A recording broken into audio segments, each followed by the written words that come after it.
ஆவணி வந்தது புண்ணிய சதுர்த்தி நாளும் பிறந்ததம்மா. அதிகாலை முதலே மனையில் மங்கள மேளம் ஒலிக்குதம்மா.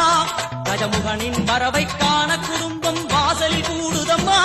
மாக்கோலம் இட்டொரு மனை மேல் வந்தான் ஆரத்தியாகுதம்மா.